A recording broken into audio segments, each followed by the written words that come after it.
एकादशी के दिन जब आप जल शंकर को चढ़ाने तो रोज ही जाते हैं। जब एकादशी का दिन रहे और शंकर जी के मंदिर में आप जल समर्पित करें तो 3 बार मुख से स्वधा स्वधा स्वधा या स्वधा स्तोत्र का पाठ, जिसमें 12 श्लोक। सबसे पहला नियम एकादशी व्रत का सबसे पहला नियम है कि आप जिस दिन व्रत करो उसके एक दिन पहले भक्ति का संचार इस हृदय में करो। भक्ति का संचार इस हृदय में कर लीजिए। जिस दिन आप व्रत करो, जैसे एकादशी का व्रत कर रहे हो तो दशमी के दिन शाम का समय जब आवे, रात्रि जब होने लगे, शाम का समय आवे और रात्रि का आप जब भोजन ग्रहण करो तो उस भोजन में कोई ऐसा पदार्थ ग्रहण मत करिए जिस पदार्थ के कारण आपकी एकादशी बिगड़ जाए। कोई बेकार भोजन में ग्रहण नहीं करना, श्रेष्ठ भोजन ग्रहण करिए दशमी। और एकादशी का दूसरा नियम बहुत ध्यान से सुनिएगा। जिस दिन आपकी एकादशी का व्रत हो उस दिन प्रयास करिएगा कि अपने हाथ से किसी भी वृक्ष की कोई 2-4 हैं, पैसा तो आ रहा है पर घर में टिक नहीं रहा। डॉक्टर में, पुलिस में, एक्सीडेंट आदि में, कहीं गलत जगह पर व्यसन में अगर पैसा जा रहा है, जुए में, मांसाहार, मदिरा पान, या कहीं आया पैसा आने में कमी नहीं, आ रहा है पर टिक नहीं रहा, रुक नहीं रहा। कोई मांगने आ गया, दे दिया, फिर वहां से अपने पास नहीं आ रहा, अपन कह रहे हैं भैया हमारा पैसा लौटा दो, नहीं आ रहा। तो महाराज शिव महापुराण की कथा कहती है एकादशी के दिन गंगा के जल में मात्र 7 बेलपत्री डालकर जो नंदीश्वर भगवान अर्थात जो शंकर जी के शिवलिंग के सामने नंदी होता है, उस नंदी के चरण पर गंगा का जल चढ़ाकर बेलपत्री शिव पर समर्पित कर देता है, उसके घर में रुपया रुकना चालू हो जाता है। फिर वो गलत जगह पर नहीं जाता, गलत स्थान पर वो धन जाएगा ही नहीं। तूने संहार किया, मांग तुझे क्या चाहिए।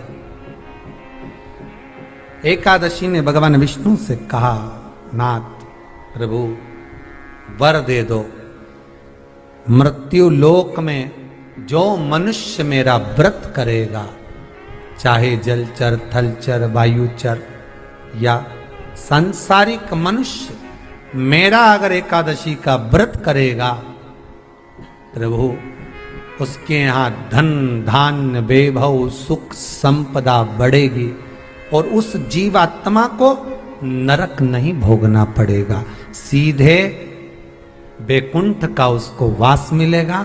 जब जीव आत्मा को लेकर चला जाएगा, यम के दूत जब बंदी बनाकर ले जा रहे होंगे उस जीवात्मा को, जिसके प्राण छूटे होंगे, यम के दूत जब बंदी बनाकर ले जा रहे होंगे, तब मुझे वर दो कि मैं इसका हाथ पकड़कर बेतन्नी से पार उतार कर सारे नरकों से निकालती हुई आपके धाम में लेकर आऊं।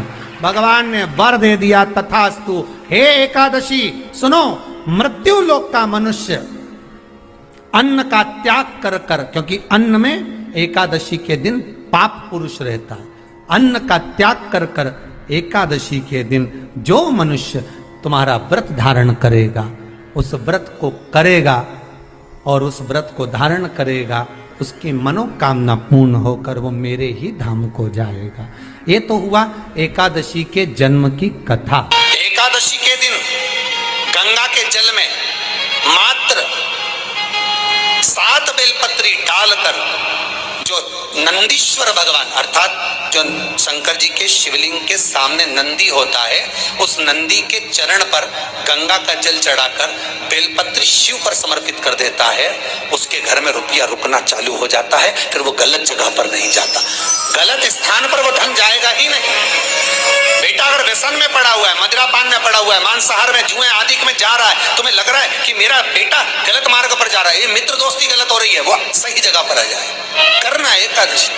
कई लोग इसको धन के लिए भी करते हैं, संपदा के लिए। संपदा के लिए अर्थात जिसका व्यापार नहीं चलता, जिसके घर में पैसा नहीं आता, या नौकरी नहीं लग रही, या सर्विस नहीं लग रही, आप अप्लाई कर रहे हो, जगह जगह जाकर इंटरव्यू भी दे रहे हो और पैसा नहीं आता, तो उसके लिए भी प्रयास किया जाता है। पर उसके लिए यहाँ पर जो धन के लिए करते हैं, उसके लिए विष्णुपदी के लिए करते हैं। मतलब जैसे गंगा के जल में तुलसी के 11 पत्ते डाले जाते हैं और उसको किसी भी नारायण के मंदिर में राम कृष्ण शिव शंकर नहीं, राम कृष्ण भगवान विष्णु दत्त आदि जितने नारायण के मंदिर हैं, उस मंदिर में किसी भी पात्र में, एक छोटे से पात्र में उसको भरकर रखी आते हैं महाराज। उससे भी जॉब सर्विस नौकरी में सफलता प्राप्त हो जाती है, परंतु वो भी एकादशी को ही होता है। कुछ देर तक पात्र को रखा जाता है, फिर वही पात्र का जल किसी भी वृक्ष के नीचे डाल दिया जाता है, उससे भी नौकरी के लिए फायदा मिलता है। गंगा का जल कोई साधारण नहीं। दशमी, एकादशी और द्वादशी, इन तीन तिथियों पर एक रोटी में थोड़ा सा मीठा रखकर सोमक पितृ का नाम लेकर यदि गाय को खिला दिया जाता है, तो अगर कोई पूर्वज प्रेत योनि में भी पड़ा हुआ होता है, भटक रहा होता है, जिसको पिंड नहीं मिला, जो अचानक मर गया होता है, अधोगति में चले गया होता है, उस जीव की मुक्ति दशमी, एकादशी और द्वादशी, ये 3 दिन सोमक पितृ का नाम लेकर रोटी में, पूड़ी में मीठा रखकर अगर गाय को खिला दिया जाता है, ये 3 दिन तक, तो वो पितृ कभी भटकते नहीं है, उनको मुक्ति प्राप्त हो जाती है, मोक्ष में। नहीं, एकादशी है कौन, क्यों इसकी इतनी प्रधानता है, क्यों इसकी पुण्यता है, ऐसा क्या है एकादशी में जो इसकी पुण्यता मानी जाए? कौन है ये जो भगवान नारायण तक एकादशी का व्रत करते हैं? सुभद्रा जी को भगवान जगन्नाथ ने, जगदीश ने एकादशी का व्रत कराया था। बद्रीनारायण भगवान को माता लक्ष्मी ने एकादशी का व्रत कराया था। क्यों? चंद्रायण एकादशी व्रत की माता। एकादशी है कौन? तो कहा जिसको व्रत करने पर भगवान नारायण भी जिसका व्रत करते हो, भगवान माता लक्ष्मी जिसका व्रत करती हो, वो एकादशी है कौन? तो शास्त्र वर्णन करता है महाराज, स्कंद पुराण का सुंदर चातुर्मास्य खंड के अंतर्गत वर्णन आया है महाराज। एक बार भगवान विष्णु आनंद में विराजमान थे, पद्मावती और माता लक्ष्मी दोनों उनके पास में विराजी हुई थी। भगवान लक्ष्मी और पद्मावती दोनों बैठी हैं, एक सिर के पास, एक चरण के पास।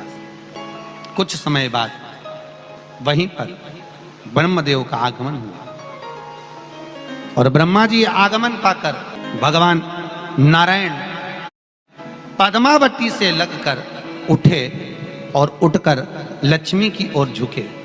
झुकने पर इन तीनों के समागम से भगवान नारायण के हृदय चित्त से एक कन्या प्रकट हो गई।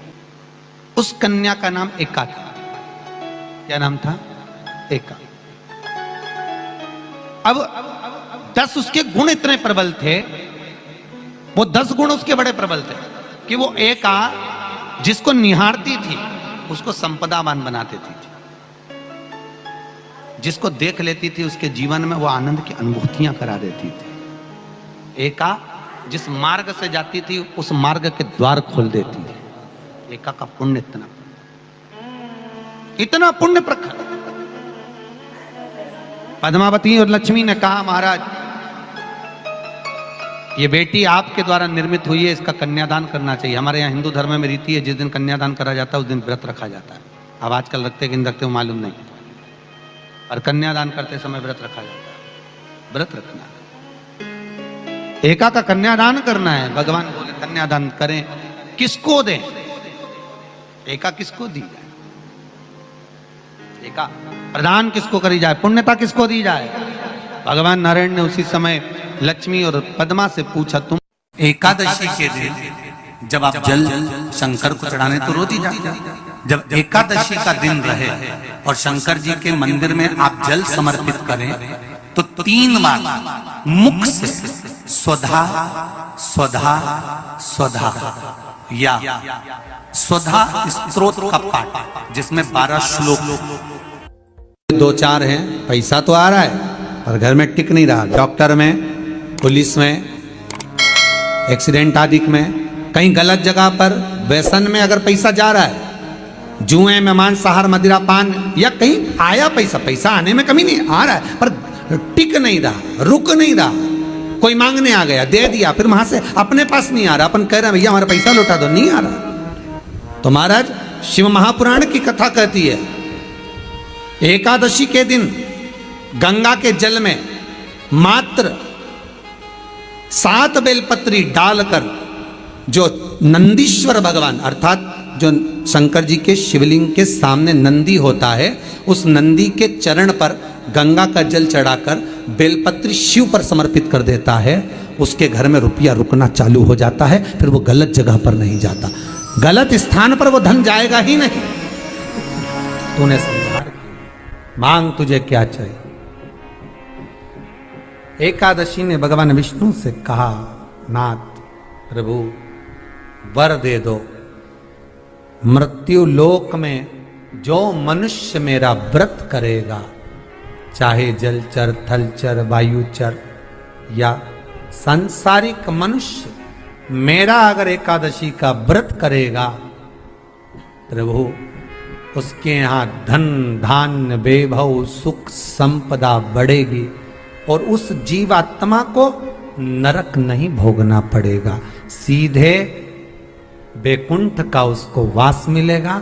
जब जीव आत्मा को लेकर चला जाएगा, यम के दूत जब बंदी बनाकर ले जा रहे होंगे उस जीवात्मा को, जिसके प्राण छूटे होंगे, यम के दूत जब बंदी बनाकर ले जा रहे होंगे, तब मुझे वर दो कि मैं इसका हाथ पकड़कर बेतन्नी से पार उतार कर सारे नरकों से निकालती हुई आपके धाम में लेकर आऊं। भगवान ने वर दे दिया, तथास्तु। हे एकादशी सुनो, मृत्यु लोक का मनुष्य अन्न का त्याग कर कर, क्योंकि अन्न में एकादशी के दिन पाप पुरुष रहता है, अन्न का त्याग कर कर एकादशी के दिन जो मनुष्य तुम्हारा व्रत धारण करेगा, उस व्रत को करेगा और उस व्रत को धारण करेगा, उसकी मनोकामना पूर्ण होकर वो मेरे ही धाम को जाएगा। ये तो हुआ एकादशी के जन्म की कथा।